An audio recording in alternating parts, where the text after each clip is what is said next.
A husband left his disabled wife in the forest, alone. No phone, no water, temperature dropping fast. He thought no one was watching. He was wrong. A mysterious man saw everything, and what he did next would change far more lives than just hers, because this stranger isn't who he appears to be.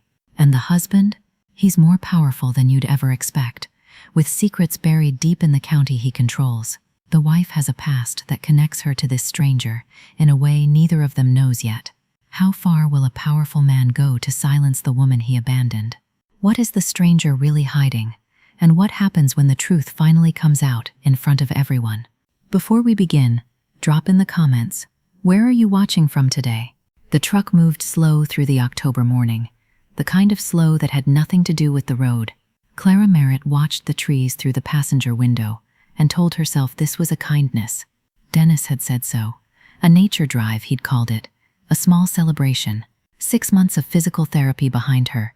6 months of dragging herself through pain she didn't describe to anyone. And now a drive through the Appalachian foothills with her husband of 22 years. She had believed him. She kept her crutch propped between her knees and watched the light come through the windshield in long golden strips. The leaves were changing, copper and rust, and the deep red she had always loved. And she found herself composing a sentence in her head, the way she always had, a leftover habit from 19 years in front of a classroom. The forest was putting on its best dress, she thought, the way old things do when they know what's coming. Dennis didn't speak. That wasn't unusual. He was a man of careful silences, and she had long ago stopped reading them as coldness.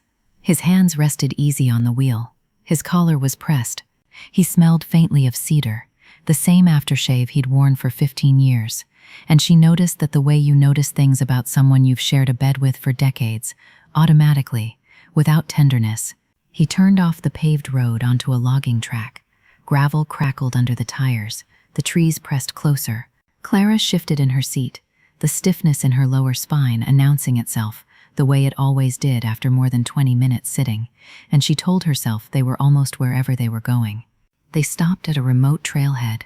No cars, no signs, just a pine tree at the edge of the gravel, and a gray sky going quiet above it. Dennis came around to her side. He helped her out. He was always careful about that. The helping. He set her crutch against the pine tree with a deliberateness that she would think about later, turning it over like a stone. Then he walked back to the driver's side. He got in. He drove away. Clara stood at the edge of the logging road and watched the truck disappear around the bend.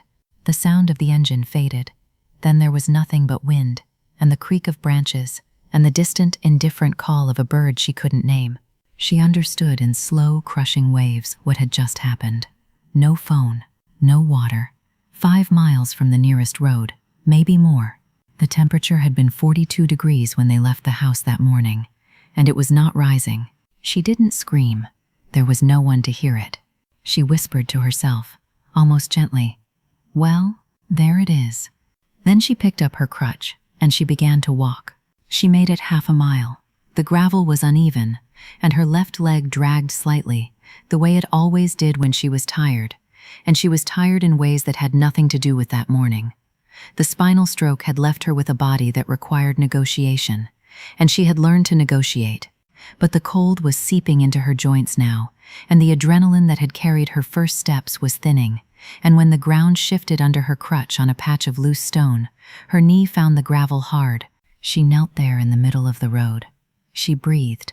She looked up. A man was crouching in front of her, lean, gray-haired, steady-eyed.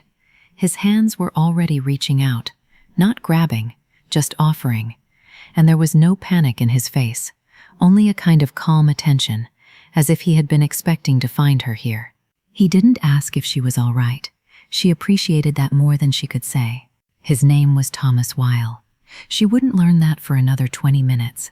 For now he was simply a pair of steadying hands and a voice that said, "Let me help you up," and did exactly that. No ceremony, no fuss, just the simple mechanical fact of getting her back on her feet and making sure the crutch was properly seated under her arm before he let go. He had a cabin nearby. That was what he said. He had been walking his property line. He said that too, and he had seen the truck stop. He said nothing about what else he had seen. He simply walked beside her at her pace, which was slow and did not make her feel the slowness. The cabin was small and clean, set back from the logging road in a hollow between two slopes. Wood stove already burning. The warmth hit her when he opened the door, and something in her chest let go without her permission. He settled her into a chair near the stove, draped a wool blanket across her lap, and put a glass of water in her hand. She drank it in one long pull. He called 911 without asking her if she wanted him to. She was glad for that too. They waited in near silence. The stove ticked and popped. Outside, the October wind moved through the trees. Clara held the empty glass and looked at the man across from her. This spare, still man in worn canvas work clothes, who had appeared on a logging road in the middle of nowhere, and helped her to her feet like it was the most ordinary thing in the world. "Why did you follow me?" she asked. Her voice came out steadier than she expected. Thomas Weil looked at her for a moment before he answered. "Because someone once did the same for me." Neither of them said anything after that. It didn't seem necessary. The deputy arrived 25 minutes later. Ray Combs, County Sheriff's Department, broad-faced and deliberate, with the careful movements of a man who had learned to be careful in a small town where everything had consequences. He took Clara's statement, sitting at the kitchen table with his notebook open. He wrote down Dennis's name. His pen slowed. He wrote it again, more carefully, as if checking that the letters were right. Then he looked up at Thomas, and something passed between them, a look that Clara couldn't fully read but would remember. The deputy's voice went quiet and even. "Judge Weil." "It's been a while." Thomas gave a small nod. "Rael Oding." Clara looked from one man to the other. She did not yet understand what she was in the middle of, only that the room had changed in some subtle way, the way a room changes when people who know things are in it. The deputy finished the statement. Then he set down his pen and told Clara, in the tone of a man delivering information he wished he didn't have, that her husband held the position of Deputy Director of Harlan County Social Services, that he controlled foster care placements, disability assistance, elder care funds, that he had institutional authority over approximately 14,000 of the most vulnerable people in the county. Clara sat with that. Outside, the wind moved through the trees. She had spent 22 years making herself smaller to keep the peace with a man she had believed was merely difficult. She understood now, with the wool blanket on her lap and the warmth of a stranger's wood stove at her back, that she had not yet understood what she had been living inside. She folded her hands in her lap. She breathed in. She breathed out. And somewhere in the back of her mind, the teacher she used to be began composing sentences worth keeping. Dennis Merritt was at his desk by 7:45 the next morning, pressed collar, cedar aftershave, a cup of black coffee at his right hand, and his computer already open. He was not panicking. Panicking was for men who hadn't planned ahead. He called Clara's former neurologist at 8 o'clock, before the office phones went to the receptionist. He identified himself carefully, not as Clara's husband, but as a concerned family member reaching out about a worrying pattern of behavior. He used words like episodes and confusion and disorientation. He mentioned the walk in the forest with a tone of exhausted love. He planted the seed with the precision of a man who had been tending institutional gardens for 20 years, and he did it in under 4 minutes. The doctor was not unsympathetic. By 9, he had accessed Clara's disability file through the county system and begun revising the language. Not dramatically. Dennis never did anything dramatically. The word stable became requires reassessment. The phrase independent with assistive device became exhibits variable capacity. Small changes, the kind that accumulated over time into a portrait of a woman who could not be trusted to speak reliably on her own behalf. He called a colleague at the county women's shelter just before 10. "A flag," he said. His wife was there, and he was worried. She had a history of wandering from supervised care. He used the phrase cognitive vulnerability twice. He was careful to sound sad about it. He entered the file modifications at 6:14 that morning. He did not know that the timestamp would matter. He did not know that anyone was watching. 3 miles away, in the warm commons room of the Harlan County Women's Shelter, Clara Merritt sat at a folding table across from a young woman named Destiny, who was 23 years old and had a Medicaid appeal form in front of her, and no idea what any of it meant. Clara had not been asked to help. She had simply noticed the form and the expression on Destiny's face. That particular expression of someone who is used to being told that the paperwork is not their fault, but also not anyone else's problem. And she had pulled her chair over. She was good at this. She had always been good at this. 19 years of teaching 8th graders to understand what they were reading had given her an instinct for the moment when language stopped being communication and started being a wall. "This part here," Clara said, pointing to a dense block of text, "is just asking whether you saw the same doctor twice. That's all it's saying. Don't let them scare you with the long version." Destiny looked at the form, then at Clara. "How do you know all this?" "I taught English," Clara said. The real skill was always translation. She didn't know that Dennis had called the shelter. She didn't know about the modifications in her file.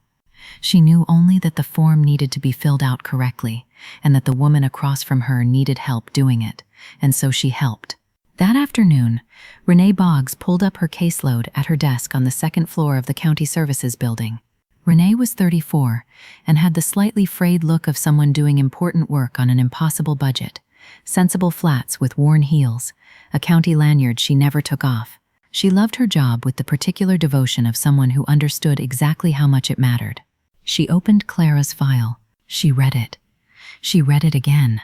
Then she pulled up the modification log, the way she always did when something felt wrong. Because in her experience, something feeling wrong and something being wrong were usually the same thing. 6:14 a.m.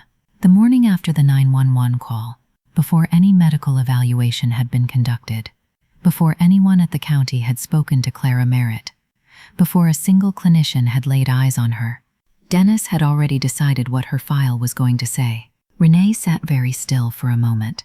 Then she closed the file, opened it again, and began to take notes.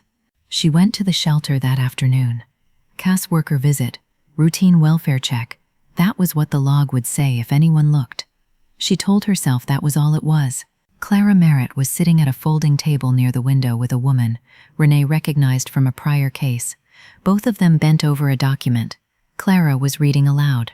Her voice was clear and unhurried, the kind of voice that was used to being listened to, and she paused at the end of each sentence to make sure the other woman had followed. She had a mug of tea at her elbow, and her silver-streaked hair pinned neatly at the back of her neck. Nothing about her matched the file. Renee sat down across from her and introduced herself as a caseworker, doing a standard follow-up. Clara looked at her with dark, quick eyes, a teacher's eyes. Renee thought, the kind that had seen every variety of evasion a 13-year-old could produce, and said she was happy to talk. They spoke for 40 minutes. Clara was warm and precise. She remembered the name of the deputy who had taken her statement, the temperature that morning, the exact wording Dennis had used when he set her crutch against the tree. She was funny, once, in a dry, quiet way. She asked Renee 2 questions about the county's appeal process that Renee had to look up. "I taught 8th grade English for 19 years, Clara said at one point, not unkindly. "I know when someone's reading me for subtext." Renee kept her face neutral. "I'm just here to make sure you have what you need. Then I need someone to explain why my disability file was modified before I'd seen a doctor." Clara said it simply, not accusatory, just the fact, stated plainly, the way you would state it if you were the kind of person who noticed what language was doing. Renee drove back to the office with her hands careful on the wheel. There was a phone message waiting on her desk. Dennis Merritt's voice, calm and administrative, asking her to close out the Merritt welfare file as resolved. She did not close it. That evening, at her kitchen table, she opened Dennis's broader office records on her laptop and started at the beginning. She was looking for the timestamp. She had a feeling she was going to find more than one. She was right. It was past midnight when Renee found it. She had printed the records and spread them across her kitchen table. 3 years of discretionary fund disbursements, 42 pages, highlighted in yellow, where the numbers didn't add up. The coffee she'd made 2 hours ago sat cold at her elbow. The house was quiet, except for the hum of the refrigerator and the scratch of her pen. The money moved in irregular amounts. Never round numbers, never the same month twice in a row. 11,000 in February, 8,000 in July, $18,000 the following March. Each disbursement listed the same payee, Harlan Family First, a nonprofit Renee had never heard of. A nonprofit that did not appear in the county's vendor registry, the state's charity database, or any public record she could find.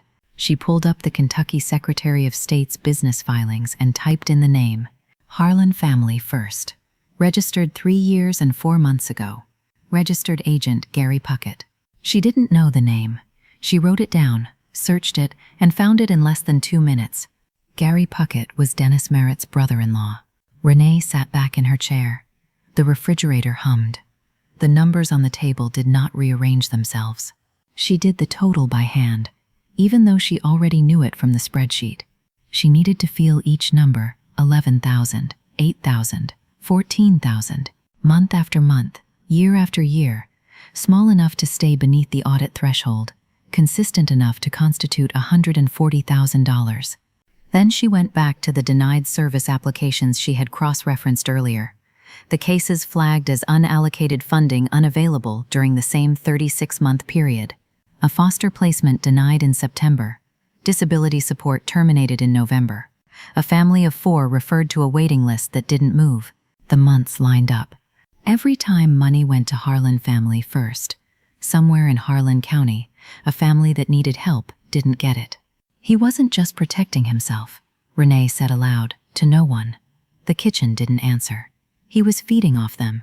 Her hands were shaking when she photographed the pages. She emailed the files to her personal account, then deleted the sent message, then thought better of deleting it and restored it. Evidence, she reminded herself. A deleted email was a gap in the chain.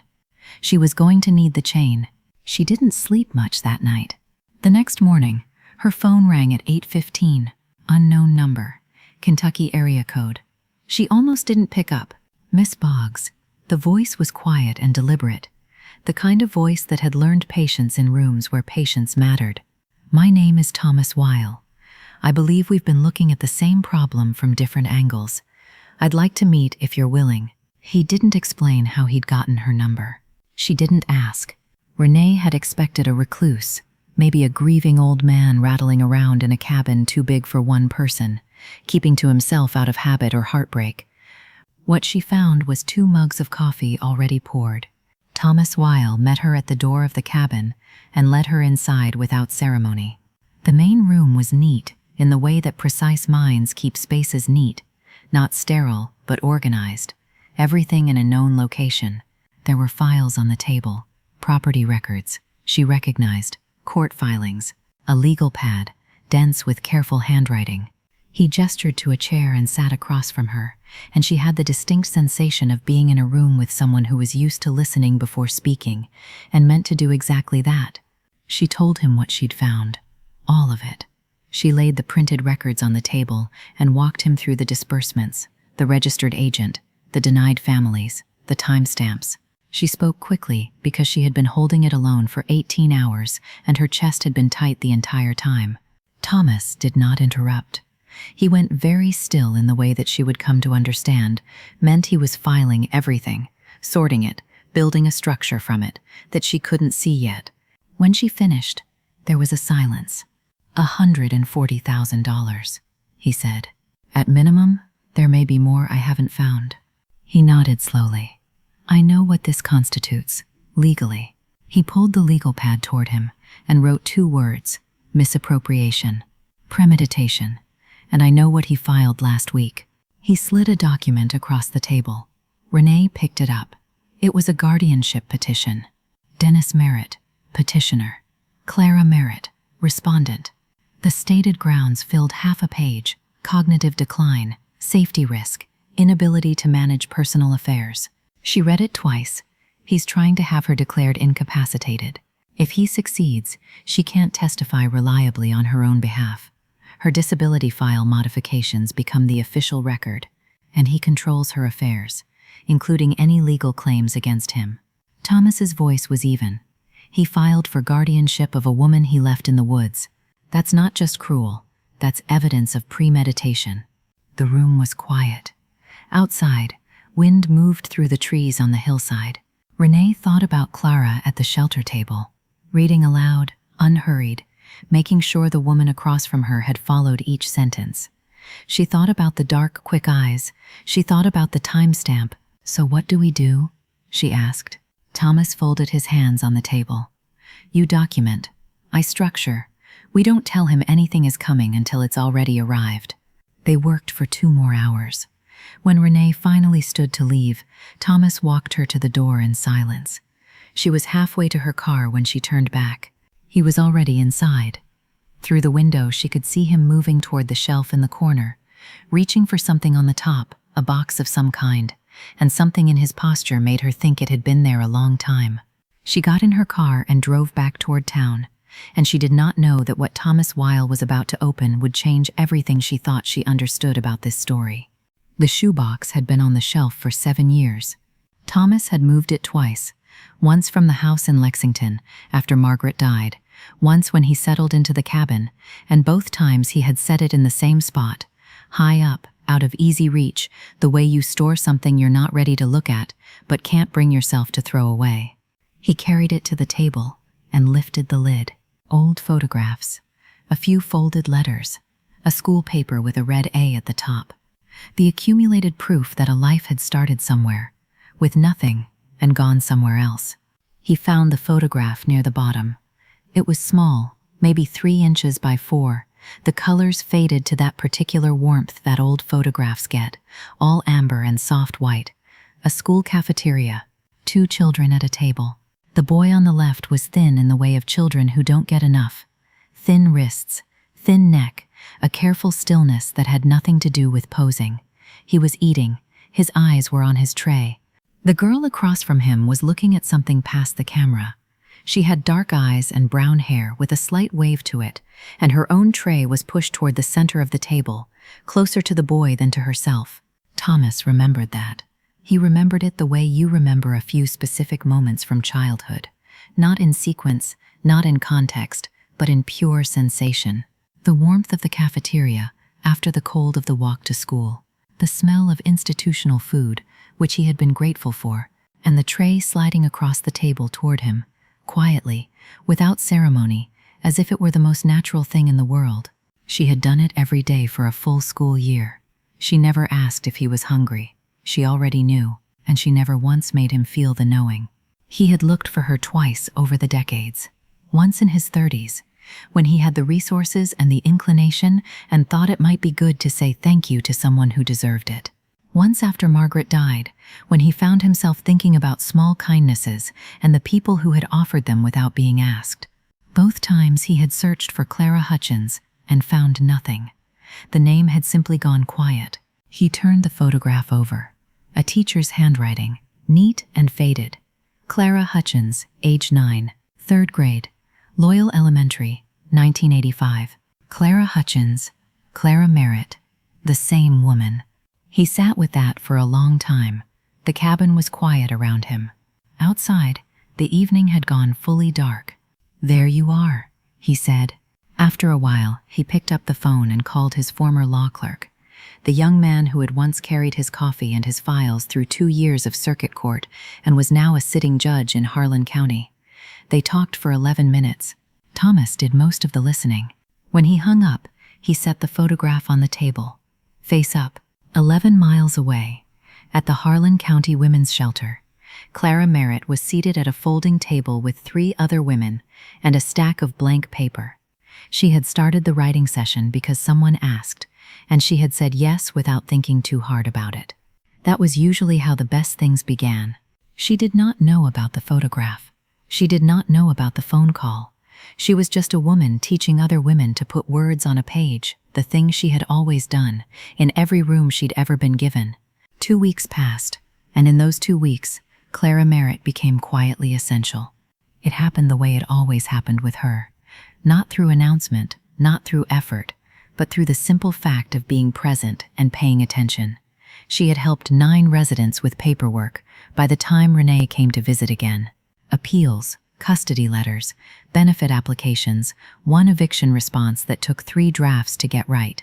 Clara never sat at the front of the room and declared herself available.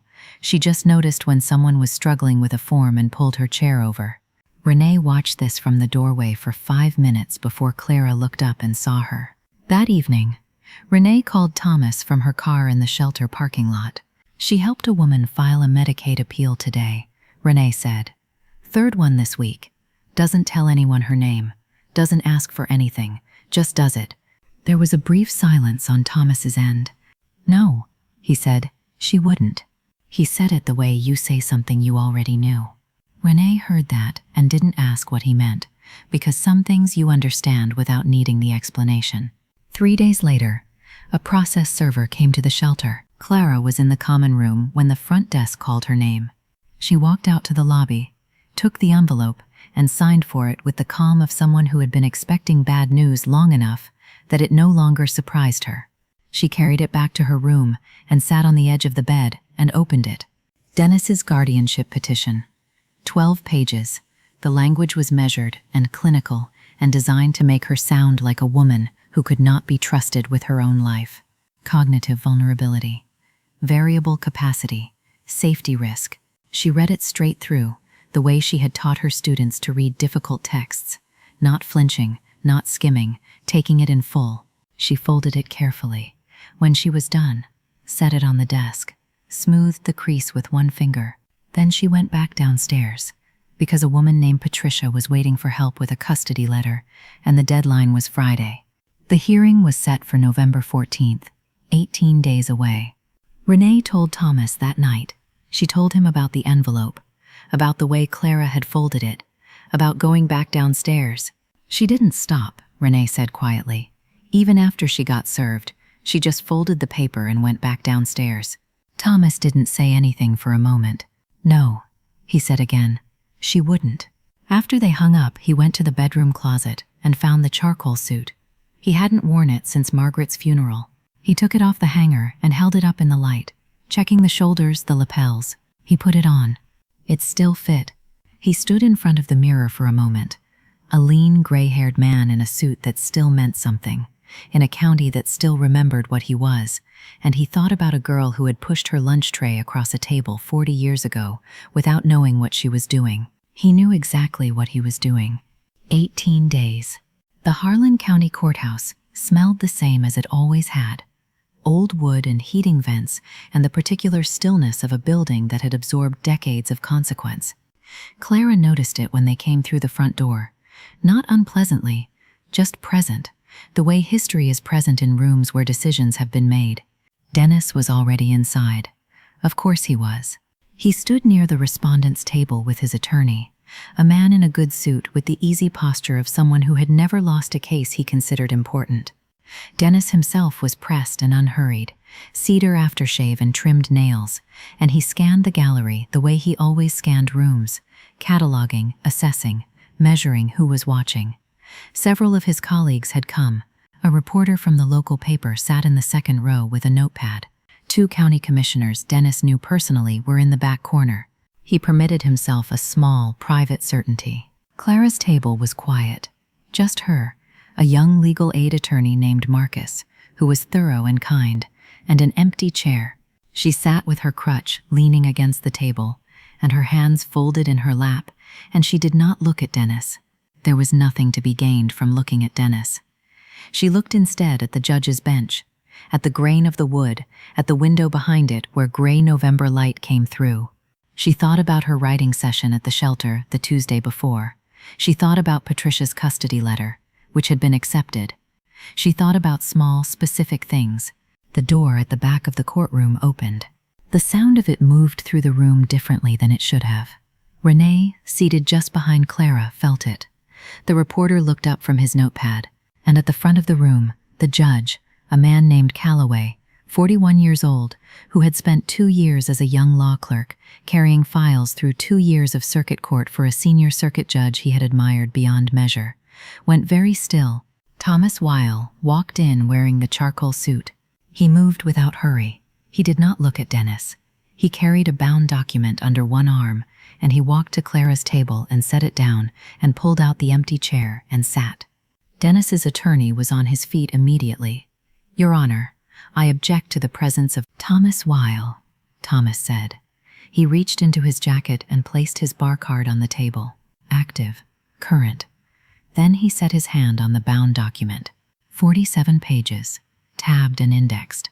I'm here as counsel of record, and I have an affidavit. The attorney sputtered. This is highly irregular.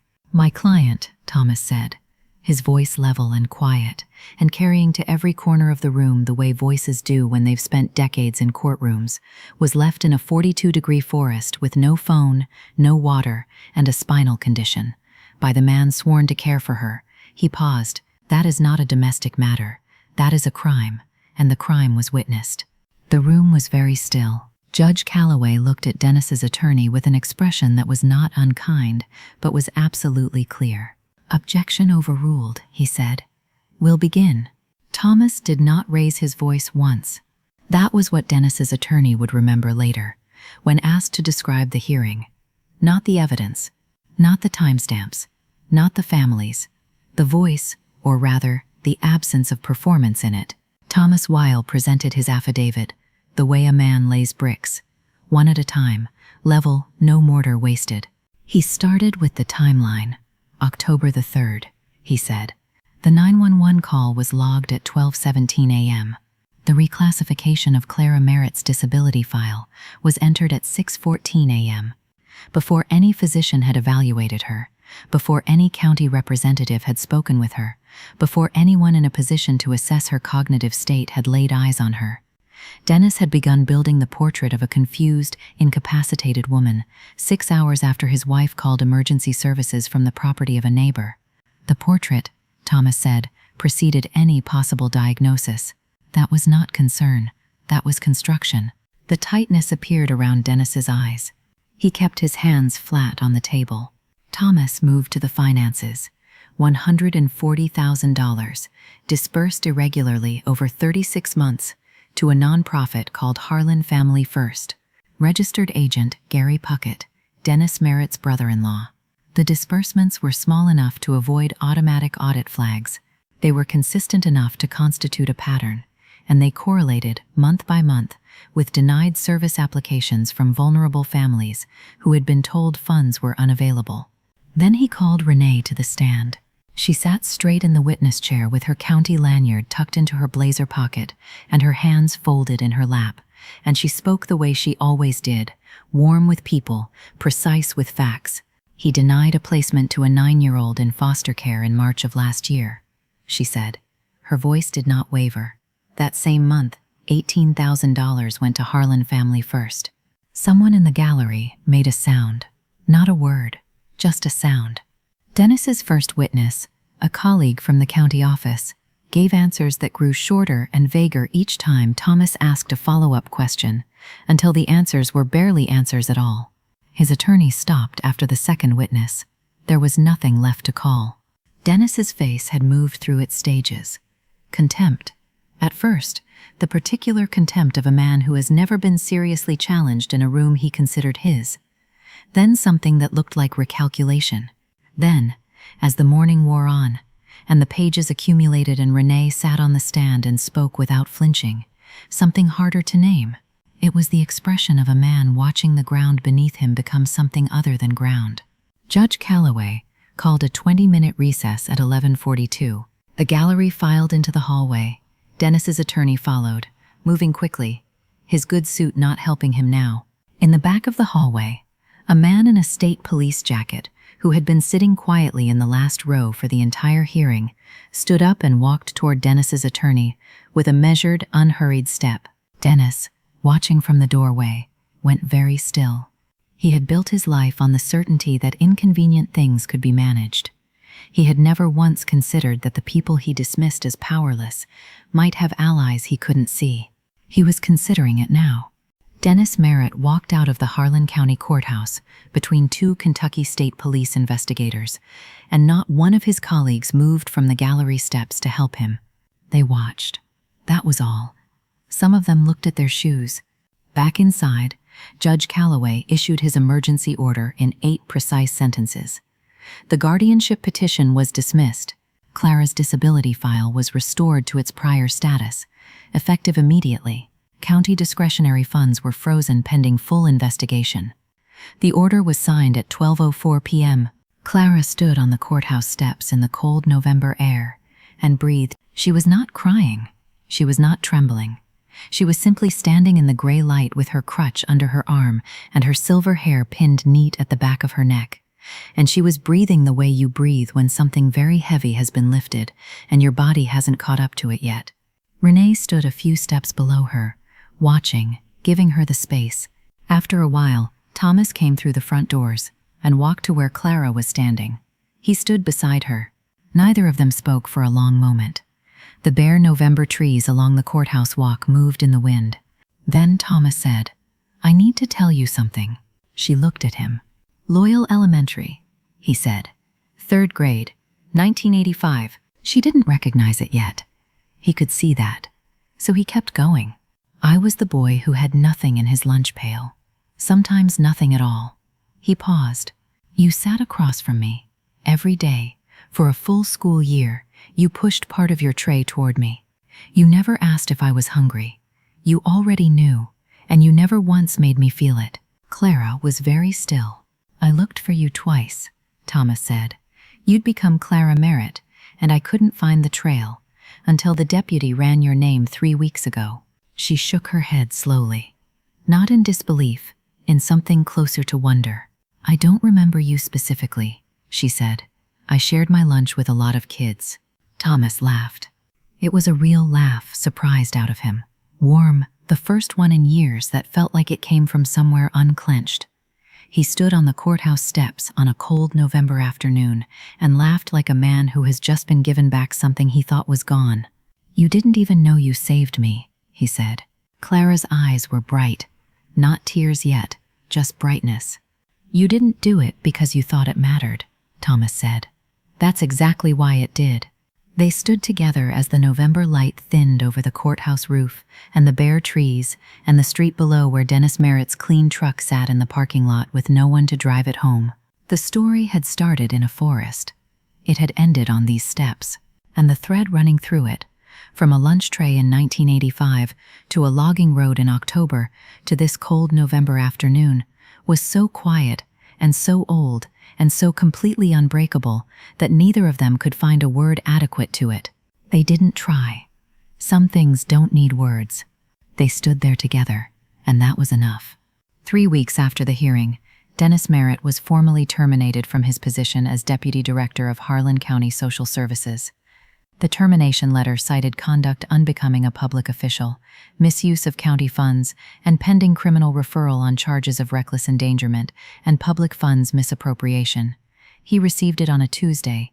He read it alone. Harlan Family First was dissolved by order of the court. The $140,000 was recovered in full. Gary Puckett's name appeared on the dissolution paperwork and then disappeared from the story entirely, the way instruments of larger corruptions usually do. The funds were redirected, under Renee's personal oversight, to the families who had been denied services. She delivered the first 3 checks herself. The county commission met on a Thursday and voted 4-1 to appoint Renee Boggs as interim director of Harlan County Social Services. She was 34 years old, the youngest in county history by 7 years. She called Thomas to tell him. He said, "Good. Then, you earned it."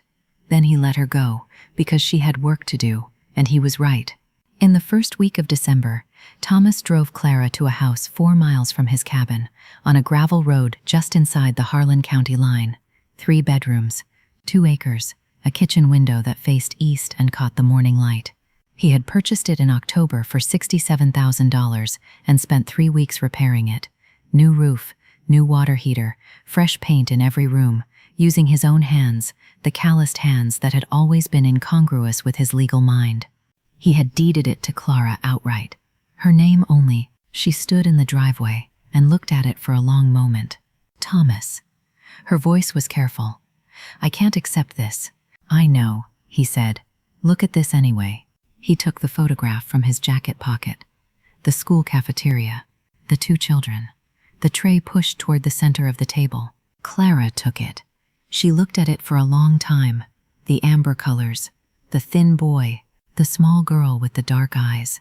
"I just gave you my green beans," she said softly. "I didn't think anything of it." "I know," Thomas said. That's the whole point. Her eyes filled. She pressed her lips together. Then the tears came. Quiet, unhurried, the way tears come when something has finally been allowed to be felt. Thomas's jaw was tight. His eyes were bright. They stood in the driveway of a small house on 2 acres in Harlan County, Kentucky, and they cried together, a retired judge and a former teacher who had met each other twice, once when she was 9 and didn't know it mattered, and once when she was 47 and nearly didn't survive. Clara moved in on a Sunday. Morning light came through the kitchen window and lay in long gold strips across the floor. Her crutch leaned against the doorframe. The house smelled of fresh paint and wood, and the particular clean cold of a December morning. Her own kitchen. For the first time in her life, she put the kettle on and stood at the window and watched the light move. Spring came to Harlan County the way it always did, slowly, then all at once. By April, the hills above Thomas's cabin were green again, and the logging roads through Calhoun State Forest were soft with new growth. And Clara Merritt was sitting across a conference table from a state grants administrator, with a proposal between them and Thomas Weil beside her, and 5 months of hard, careful work behind them both. The administrator read the proposal in silence. Clara watched his eyes move across the page and did what she had always done in rooms where decisions were being made. She waited, and she paid attention. The Lunch Tray Project. Emergency legal advocacy and financial navigation services for disabled adults and elderly residents facing institutional abuse in Harlan County. Staff of 4. Office space donated by the county. Thomas had seeded the initiative with $280,000 from his own accounts, money that had accumulated during 7 years of quiet living on 4,000 acres where there was nothing to spend it on. Renee had written the state matching grant application herself, working from her kitchen table on 3 consecutive weekends, the same table where she had first laid out Dennis's spreadsheets and felt her hands go cold. The state approved it in full. First-year funding, $560,000. The administrator set the proposal down. He looked at Thomas. He looked at Clara. Then he picked up his pen. The launch event was held on a Tuesday evening in May at the Harlan County Community Center, a modest room with folding chairs and a portable podium and coffee in a 30-cup urn. 43 people came. 3 of them were the families Dennis had denied services to over the previous 3 years. All 3 of their cases had been resolved within 90 days of the project's opening. Clara stood at the podium in a blue dress with her crutch beside her and looked out at the room, at Renee in the front row with her county lanyard and her worn-heeled flats, at Thomas in the back with his calloused hands folded in his lap, at the families who had come because someone had finally shown up for them. She had been composing this sentence in her head for weeks, the way she used to compose sentences in the passenger seat of a truck on an October morning, and she said it the way she had learned to say things that mattered, plainly, without preamble. "We're not here because something bad happened," she said. "We're here because someone shared their lunch." The room was quiet for a moment. Then it wasn't. Afterward, Clara sat at the intake desk, her desk, in her project, in her county, and watched the first client of the Lunch Tray Project sign the first intake form in careful, deliberate letters. An elderly woman named Ruth, 71, whose disability payment had been incorrectly suspended 6 months prior. Clara had already read Ruth's file. She already knew what the appeal letter needed to say. She pulled her chair closer and got to work. 1 year to the day, after Dennis Merritt drove away and left her in the forest, Clara Merritt walked back into the Calhoun State Forest alone. The October light was the same. The copper and rust of the leaves, the long silence between the trees, the particular cold that settled into the hollows before noon, all of it was the same. She moved along the logging road with her crutch in the gravel and her silver-streaked hair pinned at the back of her neck, and she moved slowly because she always moved slowly now, and she did not mind it. She passed the spot where she had dropped to one knee a year ago. She paused, looked at the gravel, then she kept walking. While she walked, the world went on around her, in the way that worlds do when things are, finally, going right. Renee Boggs was 3 weeks into her first full month as permanent director of Harlan County Social Services, not interim anymore, permanent, voted in by the commission on a 5-0 margin, and she was standing at the front of a staff meeting with a whiteboard behind her and a cup of coffee going cold on the table, and 11 people who were ready to do the work. She had been waiting for this room her whole career. She was not wasting a minute of it. Thomas Wheel was sitting on the porch of his cabin with a cup of tea, and the particular stillness of a man who has done what he came back to do. The shoebox was back on the shelf inside.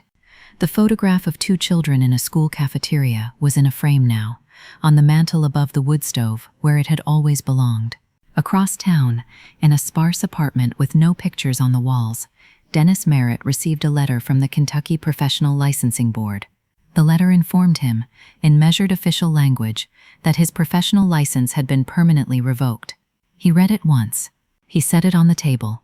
He did not pick up the phone because there was no one to call. The institutional armor was gone. What was underneath it was simply a man in a quiet room with the consequences of what he had chosen to be. Clara reached a small clearing where a fallen log lay at the edge of the road, soft with moss, catching the October light. She sat down. She unzipped her bag and took out a notebook, a new one. Clean pages, the kind she had always bought for her students at the start of the year. She opened it to the first page. She thought about what she wanted to say. She had been a teacher long enough to know that the first sentence was everything, that it set the key for all that followed, that it told the reader what kind of story this was going to be. She pressed the pen to the paper and spoke the words aloud as she wrote them, the way she had always taught her students to do when they were afraid of the blank page. "The day my husband left me in the forest," she said, "was the day I finally found my way home." She looked up. The October light came through the trees in long gold strips, the same light as a year ago, falling on the same road. Everything was the same. Nothing was the same. She turned to the second page and kept writing. If this story moved you, subscribe, because every week we tell another one.